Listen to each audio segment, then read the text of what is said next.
વખતે SP ring road આસપાસના વિસ્તારોને પણ આપવાનો નિર્ણય કરાયો છે. હાલ કેટલું પાણી આપવામાં આવી રહ્યું છે અને કેટલો વધારો નર્મદા નિગમ તરફથી મંજૂર કરાયો? અમદાવાદ મહાનગરપાલિકા દ્વારા જાફુર વોટર ટ્રીટમેન્ટ પ્લાન્ટ ખાતેથી નર્મદાનું પાણી સમગ્ર ઉત્તર પશ્ચિમ ઝોન, દક્ષિણ પશ્ચિમ ઝોન અને પશ્ચિમ ઝોન ખાતે વિતરણ કરવામાં આવે છે. જે રીતે રિંગ રોડ ઉપર આપણે વાત કરીએ કે વર્ટિકલ ડેવલપમેન્ટ જોવા મળી રહ્યું છે, 15 માળની ઇમારતો, 20 માળની, 30 માળની ઇમારતો, અને જે રીતે વસ્તી પોપ્યુલેશન વધતું જાય છે, પરિણામે નર્મદાના પાણીની ત્યાં આગળ ઘટ પડતી હતી.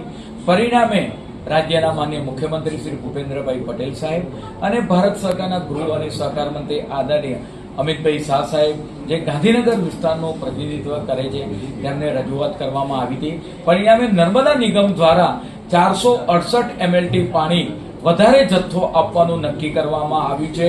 પરિણામે સમગ્ર ઉત્તર પશ્ચિમ ઝોન અને દક્ષિણ પશ્ચિમ ઝોન અને પશ્ચિમ ઝોનની જે પોપ્યુલેશન છે, લગભગ 18 થી 20 લાખ લોકોને આ નર્મદાના પાણીનો આપણે વાત કરીએ કે લાભ મળશે. પરિણામે આપણે વાત કરીએ કે ગોતા, બોપલ, ગોમા, વસ્ત્રાપુર, થલતેજ, હેબતપુર, સોલા, આપણે જોધપુર, વેજલપુર, સરખેજ, આ તમામ વિસ્તારને આવનાર સમયગાળા દરમિયાન આ નર્મદાના પાણીનો વધારે જથ્થો પ્રાપ્ત થશે. પરિણામે જે નર્મદાના પાણીની જે સમસ્યા રહેતી હતી, આપણે વાત કરીએ કે કાપ મૂકવો પડતો હતો ઘણીવાર, એમાંથી આપણને મુક્તિ મળશે અને આવનાર સમયગાળા દરમિયાન આ 400 MLT જથ્થો જાફુર ખાતે પ્રાપ્ત થવાથી આ વિસ્તારમાં જે પાણીની સમસ્યા રહેતી હતી, પીવાના પાણીની, એ આ સમસ્યાનો અંત આવશે. સાહેબ, પ્રહલાદનગર વિસ્તારમાં મલ્ટીલેવલ પાર્કિંગ અંગે પણ સ્ટેન્ડિંગ કમિટીમાં દરખાસ્ત લાવવામાં આવી હતી. શું નિર્ણય તેને લઈને કરવામાં આવ્યો છે? કોર્પોરેશનનું આયોજન કયા પ્રકારનું રહેશે? અમદાવાદ મહાનગરપાલિકા દ્વારા પ્રહલાદનગર ખાતે વેજલપુર TP 25 ની અંદર મલ્ટીલેવલ પાર્કિંગ બનાવવામાં આવ્યું હતું. આ વાત કરી કે મલ્ટીલેવલ પાર્કિંગ PPP મોડેલ પર ground floor, first floor, second floor અને ઉપર 8 માળ સુધી આપણે વાત કરીએ ઓફિસ અને પાર્કિંગ બેઝમેન્ટ સાથે રાખવામાં આવ્યા હતા. ગ્રાઉન્ડ ફ્લોરની દુકાનો અને ઓફિસો માટે પહેલા આપણે વાત કરીએ કે ઇન્ડિવિજ્યુઅલ શોપ્સ અને ઓફિસ માટે ટેન્ડર બહાર પાડવામાં આવ્યા હતા, પરંતુ કોઈ પણ બિડર એની અંદર પાર્ટિસિપેટ થયા ન હતા. ત્યારબાદ સમગ્ર ગ્રાઉન્ડ ફ્લોર હોય, સમગ્ર ફર્સ્ટ ફ્લોર હોય, તેના માટેના ટેન્ડર ફ્લોટ કરવામાં આવ્યા, પરંતુ તેની અંદર પણ કોઈ પણ બિડર દ્વારા પાર્ટિસિપેટ કરવામાં આવ્યા નહોતા. ત્યારબાદ મહાનગરપાલિકા દ્વારા સમગ્ર જે પ્લોટ સાથે, જમીનની કિંમત સાથે સમગ્ર આપણે વાત કરીએ કે મલ્ટીલેવલ પાર્કિંગની જે આજે સ્ટેન્ડિંગ કમિટીમાં કામ મૂકવામાં આવ્યું હતું, એના વેચાણ માટેનું એ કામને મંજૂરી કરવા આપવામાં આવી છે.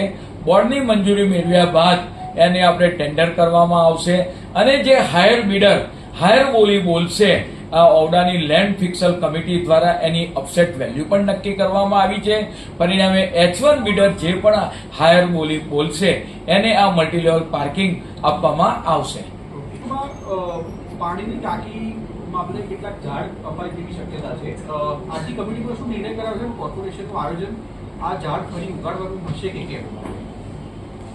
અમદાવાદ મહાનગરપાલિકાની અંદર જે રીતે ચારે દિશાની અંદર ડેવલપમેન્ટ થઈ રહ્યું છે, તો મહાનગરપાલિકા દ્વારા પ્રાથમિક સુવિધાઓ, એનું WDS હોય, FTP હોય, ત્યાં આગળ પ્રાથમિક સુવિધાના અલગ કામો હોય, તળાવ ડેવલપમેન્ટ હોય, ગાર્ડન ડેવલપમેન્ટ હોય, એ કામ કરવામાં આવતા હોય છે. પીવાની પાણી એ પ્રાથમિક જરૂરિયાત છે. દરેક નગરજનને પીવાનું પાણી સહેલાઈથી પ્રાપ્ત થાય, સરળતાથી પ્રાપ્ત થાય, એ માટે ઈસનપુરની અંદર જે રીતે વસ્તીની માત્રા વધી હતી, ડેવલપમેન્ટ જે રીતે થઈ રહી છે, એમ આજની સ્ટેન્ડિંગ કમિટીની અંદર એ પ્લોટની અંદર આપણે વાત કરીએ કે પાણીની ટાંકી એ મંજૂર કરવામાં આવી છે. પરિણામે ત્યાંની જે પાણીની વર્ષો જૂની સમસ્યા હતી પીવાના પાણીની, આ સમસ્યાનો આવનાર સમયગાળા દરમિયાન અંત આવશે. પરંતુ ત્યાં અવરોધરૂપ જે ઝાડનો પ્રશ્ન હતો એને ચોક્કસ રિલોકેટ કરવામાં આવશે. મહાનગરપાલિકા દ્વારા મિશન મિલિયન 4 હોય, 40 લાખ વૃક્ષોનું આયોજન ગયા વર્ષે કરવામાં આવ્યું હતું. આવનાર સમયગાળા દરમિયાન પણ એથી વધારે વૃક્ષો સિટીની અંદર વધે, ગ્રીન કવર વધે, એ માટેનો પ્રયત્ન કરવામાં આવશે. ચાલો સર, કોમનવેલ્થ અને ઓલિમ્પિક આવી રહ્યા છે, તેની સાથે પોલીસ અને ફાયર વિભાગની પણ અલગ અલગ રમત સ્પર્ધાઓના પગલે વસ્ત્રાલ વિસ્તારમાં આયોજન કરવામાં આવ્યું છે ફૂટબોલ ગ્રાઉન્ડ બનાવવાનું. કયા પ્રકારના ગ્રાઉન્ડ બનશે અને કઈ કઈ વ્યવસ્થાઓ આમાં આવરી લેવાશે? આદરણીય દેશના વડાપ્રધાન મોદી સાહેબ, ભારત સરકારના ગૃહ અને સહકાર મંત્રી આદરણીય અમિતભાઈ શાહ સાહેબ અને રાજ્યના માન્ય મુખ્યમંત્રી ભૂપેન્દ્રભાઈ પટેલના નેતૃત્વની અંદર આજે અમદાવાદ વૈશ્વિક ઓળખ પામી ચૂક્યું છે. મહાનગરની અંદર આંતરરાષ્ટ્રીય કક્ષાનું નારણપુરા ખાતે સ્પોર્ટ્સ કોમ્પ્લેક્સ બની ચૂક્યું છે, જેની અંદર 29ની અંદર વર્લ્ડના ફાયર અને પોલીસના જવાનોની સ્પર્ધા યોજાશે. 2030ની અંદર કોમનવેલ્થ ગેમ યોજાશે. એવી રીતે અલગ અલગ રમતો અને લોકો રમત પ્રત્યે રુચિ વધે એ રાતે મહાનગરપાલિકા દ્વારા અલગ અલગ એક્શન લેવામાં આવી રહ્યા છે. 4 ક્રિકેટના ગ્રાઉન્ડ તૈયાર કરવામાં આવ્યા છે, 11નું પ્લાનિંગ હેઠળ છે.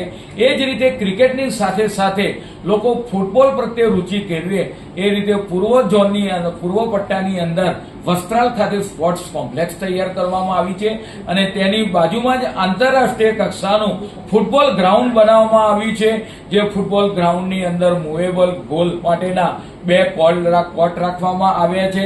સમગ્ર ગ્રાઉન્ડને આપણે વાત કરીએ કે સ્પ્રિંકલરની મદદથી ત્યાં આગળ લોન ઉગાડવામાં આવી છે અને બાજુમાં સિન્ટર ટ્રેક દોડી શકાય એ માટેનું આયોજન છે. આમ ક્રિકેટની સાથે સાથે મહાનગરપાલિકા દ્વારા સ્પોર્ટ્સમાં આગળ વધે, અમદાવાદના યુવાનો, ગુજરાતના યુવાનો આગળ વધે અને દેશના પ્રધાનમંત્રીનું જે સ્વપ્ન છે ફિટ ઇન્ડિયા આપણે વાત કરીએ એ અનુસાર યુવાનો રમતગમતના મેદાનમાં પોતાનો પરસેવો પાડે અને ભારતમાં પોતાનું યોગદાન નોંધાવે એ માટે ફૂટબોલ ગ્રાઉન્ડ વસ્ત્રાલ ખાતે તૈયાર કરવામાં આવ્યું છે. GVS news TV channel editor Mittal Parmar, Ahmedabad.